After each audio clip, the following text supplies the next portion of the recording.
नमस्कार साथियों, आप सभी को स्ट्राइड साइंस क्लास में तहे दिल से स्वागत करता हूं। और आज हम पढ़ने वाले हैं क्लास 10 का पॉलिटी चैप्टर नंबर आपका ये 3 है और ये पार्ट 3 वीडियो होगा, जिसमें आज का टॉपिक बहुत वीडियाई है। पहला टॉपिक है भारतीय किसान यूनियन, जिसे शॉर्ट में BKU कहा जाता है। बी मतलब भारतीय, के मतलब किसान, ई मतलब यूनियन होता है। और यूनियन का हिंदी क्या होता है? तो संगठन होता है।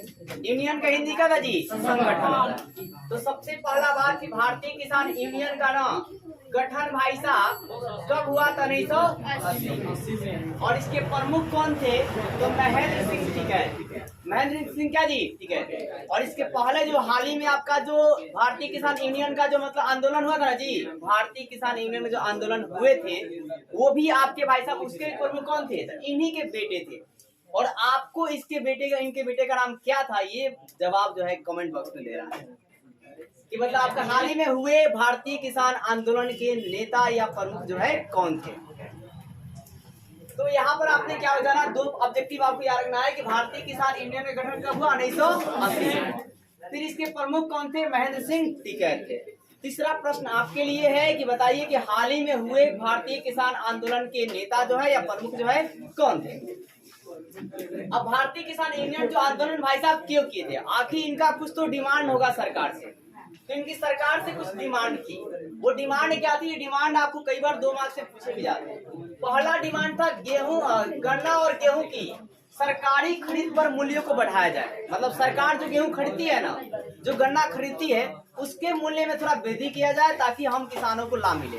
देखिए होता ये था कि किसान लगाता, पैसा ज्यादा था, लेकिन जब वो उपज को बेचता था तो उसे कम दामों में उसे मिलता था और ऐसे में किसान को मुनाफा नहीं होती थी। अब जैसे किसान को मुनाफा नहीं होता था, हर साल वो कर्ज से लदते चला जाता था। तो उसने ये भी कहा कि हमारी कर्ज को भी माफ किया जाए।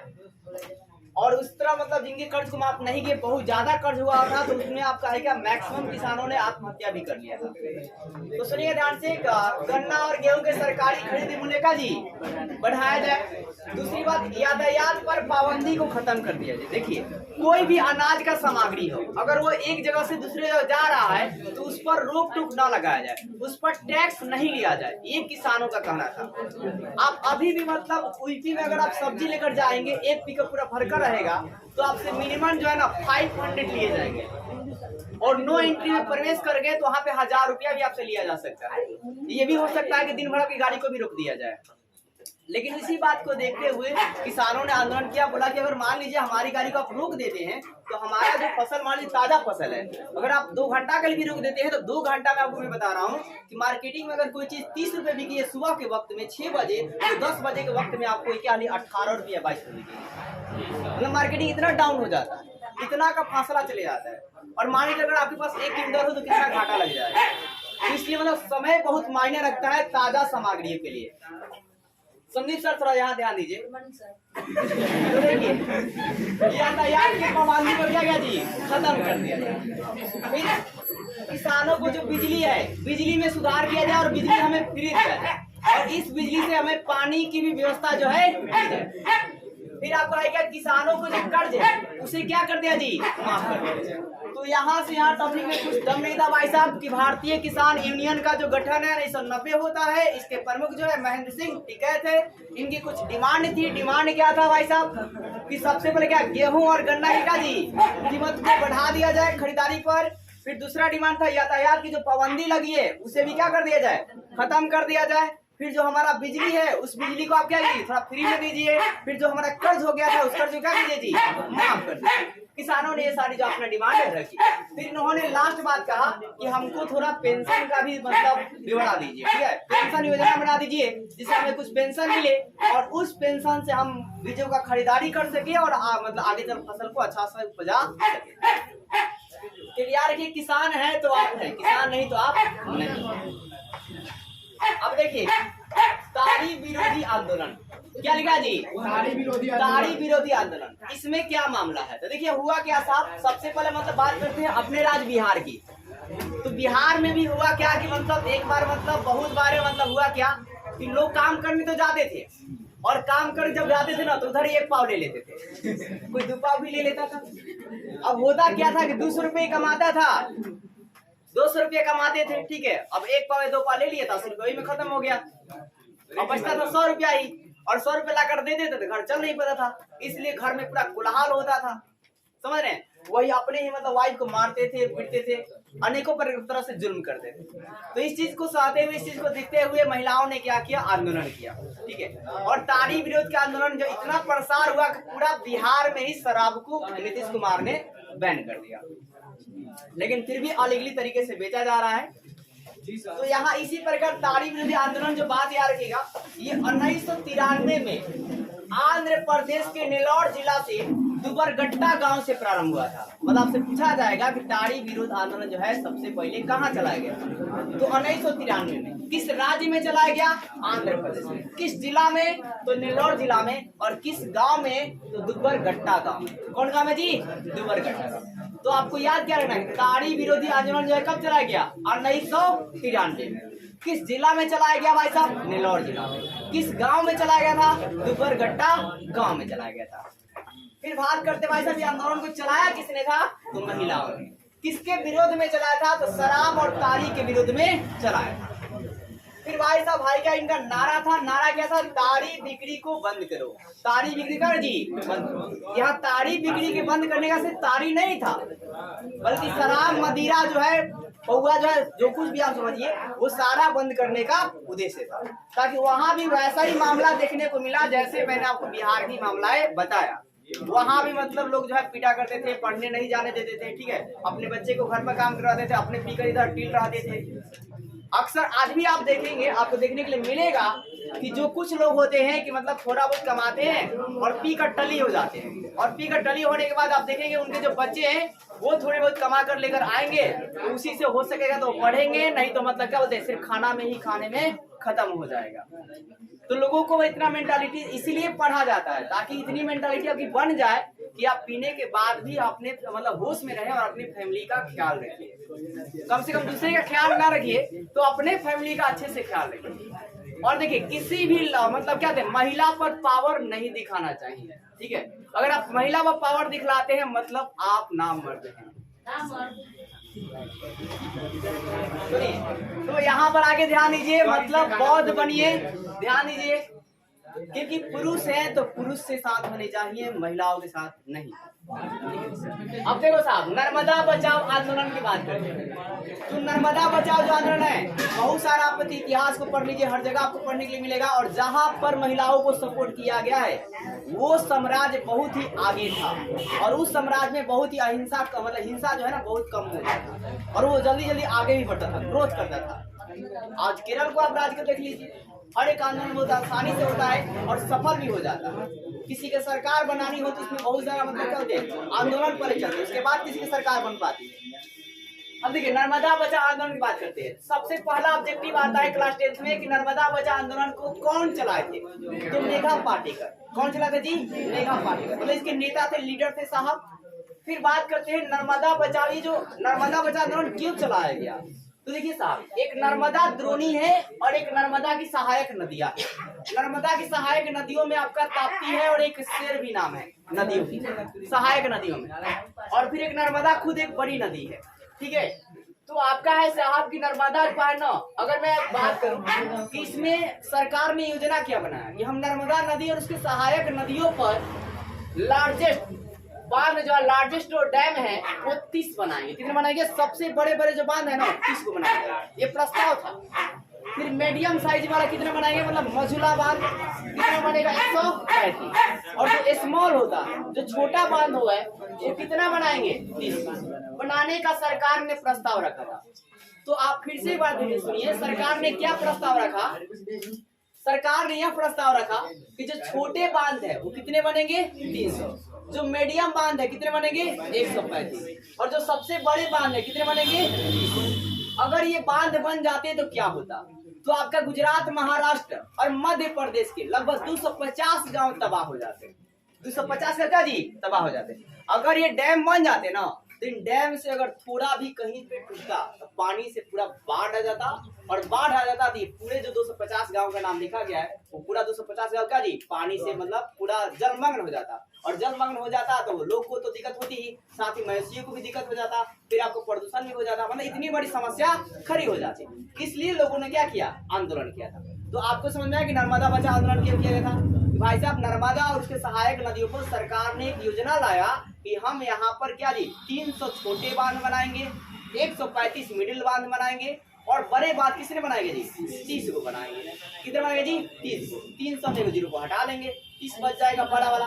सबसे छोटा कितना जी 300, इसमें 1 0 हटा लेंगे तो सबसे बड़ा कितना है 30, और 135 कितना जी मिडिल। अगर ये बांध बन जाता तो क्या समस्या होती, तो मध्य प्रदेश, फिर महाराष्ट्र और गुजरात के लगभग 250 गांव तबाह हो जाते। इसलिए लोगों ने क्या किया, अपने बचाव के लिए आंदोलन चलाया, जिसका नाम था नर्मदा बचाओ आंदोलन। अब बात करते साहब सूचना का अधिकार का आंदोलन, कि सूचना का अधिकार का आंदोलन किसे कहा जाएगा, इसमें क्या तात्पर्य है। तो सूचना का अधिकार देखिए, पहले तो आप जानिए सूचना का अधिकार, इतने चीजों को समझते हैं, ये छोटा वर्ड है लेकिन ये बहुत बड़ी बात है। आपका है क्या, राइट टू इंफॉर्मेशन।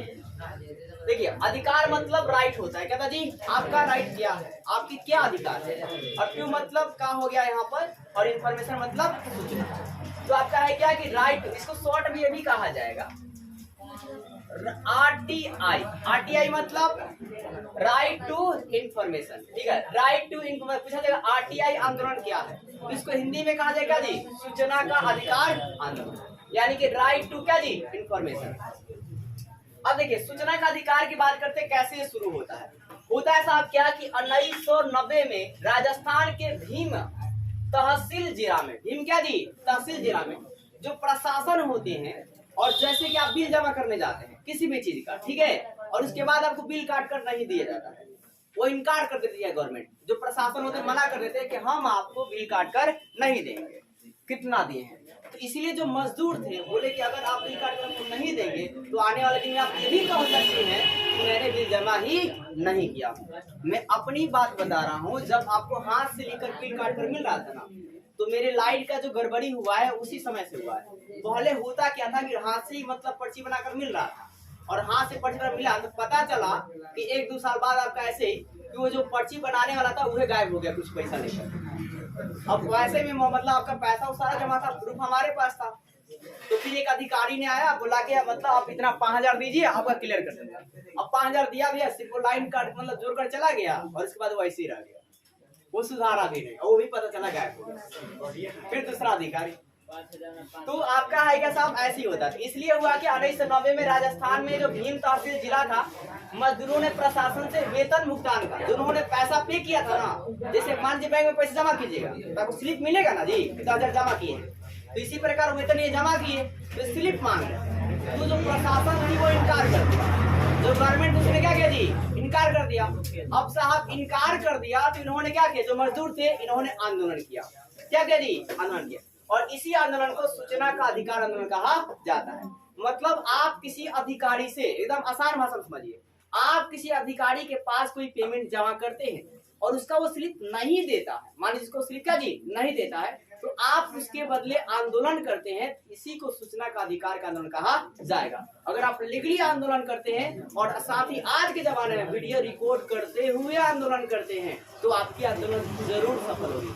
और ऐसा कई बार हुआ भी है, आपने वीडियो देखा होगा कि एक मतलब कोई मजदूर जाता है या कोई मतलब क्या बोलते हैं, कोई शिक्षक जाता है या कोई भी आदमी जाता है किसी बड़े अधिकारी के पास, और वो बड़े अधिकारी क्या होता है, मतलब ये मजदूर जो है आराम से बात करता है और बड़ा अधिकारी झाड़ फूक कर बात करता है और वीडियो में रिकॉर्ड हो जाता है, तो वो अधिकारी के सस्पेंशन लेटर तक भी हाजिर हो जाते हैं। तो आजकल मतलब हर कोई समझदारी से ही काम करना पड़ेगा, चाहे बड़ा अधिकारी हो चाहे छोटा अधिकारी हो। मतलब आप एक अभी देखेंगे जो छोटे अधिकारी होंगे वो आप देखना वो उतने आपसे इज्जत से बात नहीं करेंगे, लेकिन जो बड़े अधिकारी होते हैं आप देखना आपसे इज्जत से बात करते हैं। मैक्सिमम आपको इसका वीडियो भी मिल जाएगा कि जो बड़े अधिकारी हैं वो बहुत आपको इत्मीनान से बात करते हुए नजर आएंगे, और जो छोटे अधिकारी होंगे जैसे दरोगा ले लीजिए, ठीक है, जैसे आप छोटा वाला वीडियो देखे ना कि यहाँ दरोगागिरी नहीं चलेगा, मतलब दरोगा बुद्धि जो है नहीं लगाइए। वो छोटा लड़का बिहार का जो मतलब क्या होते हैं नीतीश कुमार से आग्रह किया तो वो मतलब पढ़ने के लिए कहीं और चला गया, तो ये आपका बात है 1990 में राजस्थान के भीम तहसील जिला में क्या जी, मजदूरों ने प्रशासन के वेतन को भुगतान की मांग के लिए प्रशासन ने क्या जी देने से क्या कर दिया, इनकार कर दिया। फिर मजदूरों ने क्या किया, आंदोलन किया। तब जाके गवर्नमेंट ने 2005 में भाई साहब क्या किया, कानून बनाया। कानून क्या बनाया कि जो भी अगर आप पेमेंट करते हैं उसका आपको बिल मिलना चाहिए, उसका रसीद मिलना चाहिए। ये आपका अधिकार है। इसको संविधान में भी लिख दिया गया कि ये आपका अधिकार है, आपको अधिकार को छीन नहीं सकता है। अगर आप कहीं भी पैसा जमा करें, आप वहां से रिसीविंग जरूर लें। अगर आप नहीं लेते हैं तो पैसा जमा किए हैं कि नहीं किए हैं इसका कोई प्रूफ नहीं रहेगा और वो पैसा आपका डूब जाएगा। अब आगे देखिए, नेपाल में लोकतंत्र के आंदोलन की बात करते हैं। तो नेपाल में लोकतंत्र का सपना जो है हो जाता है साहब 1990 में। ये आपका बीबीआई ऑब्जेक्टिव है। फिर यहाँ पर राजा जो होता है क्या है, कुछ दिन बाद राजा जो वीरेंद्र सिंह थे, पहले सुनिए, नेपाल में राजतंत्र था, मतलब राजा के बेटा राजा बनेगा। यहाँ पर नाम के लिए सिर्फ आपका लोकतंत्र की स्थापना होती है, लागू नहीं होता, सिर्फ क्या जी स्थापना होती है। और राजा कौन है, वीरेंद्र सिंह, ठीक है। इनकी हो जाती है हत्या। अब बोला कि लोकतंत्र अच्छा नहीं है, फिर से राजतंत्र लेकर आओ, ठीक है। तो यहाँ पर लोकतंत्र को क्या अस्वीकार किया जाता है। लोकतंत्र को स्वीकार करने से मना कर दिया जाता है जब राजा क्या होता जी, हत्या होती है। फिर 2005 में भाई साहब ज्ञानेंद्र ने लोकतंत्र को क्या करते जी, भंग कर देता है। बोला कि लोकतंत्र वाला सिस्टम नहीं चलेगा, राजतंत्र वाला है वही जो है चलेगा। फिर आपका है क्या साहब 2006 में, एक साल बाद लोकतंत्र आता है और इस टाइम पीएम कौन बनते हैं, गिरिजा प्रसाद क्या जी कोइराला। पीएम कौन बने जी, गिरिजा प्रसाद कोइराला। कौन बनते हैं, गिरिजा प्रसाद कोइराला। पीएम का नाम ऑब्जेक्टिव के लिए ज्यादा इंपॉर्टेंट है कि जब आपका नेपाल में 2006 में लोकतंत्र आया तो उस समय प्रधानमंत्री नेपाल के कौन थे, तो गिरिजा प्रसाद कोइराला थे। कौन थे, गिरिजा प्रसाद कोइराला। फिर भी अभी भी लोकतंत्र जो है, लोकतंत्र राजतंत्र आता रहा, ठीक है, लड़ाइयाँ चलती रही। लास्ट में आखिरी कर संविधान जो है कब बना नेपाल में, तो 16 सितंबर 2015 में। इसलिए साहब नेपाल पीछे है, समझ गए। जिस देश में लोकतंत्र जल्दी नहीं आएगा वो देश बहुत ज्यादा पीछे रहेगा। इसका जितना ज्यादा उदाहरण अब आपको है क्या और भी डीप जानना है नेपाल के बारे में, तो आप है क्या नेपाल के बारे में, साथ ही श्रीलंका के बारे में और बांग्लादेश के बारे में। तो अगर आपको तीनों को डीप जानना है कि लोकतंत्र का सपना यहाँ पर कैसे कैसे हुआ, क्या दिक्कत आई, क्या समस्या आया, तो इसके लिए क्लास 12 का स्ट्राइड साइंस क्लासेस आप सर्च कीजिए वीडियो यूट्यूब पर, इसी पर। और आपका है क्या क्लास 12 में पॉलिटी में जाना है, प्ले लिस्ट में। और यहाँ चैप्टर 3 होगा, चैप्टर 3 का नाम होगा समकालीन दक्षिण एशिया, मतलब दक्षिण एशिया में कौन कौन आते हैं। और वहाँ पर पार्ट 3, पार्ट 4, पार्ट 5 वीडियो को देखिएगा, आसानी से पूरा जो है आसानी से आपको समझ में आ जाएगा। तो वीडियो अच्छी, वीडियो लाइक कीजिए और सब्सक्राइब कीजिए।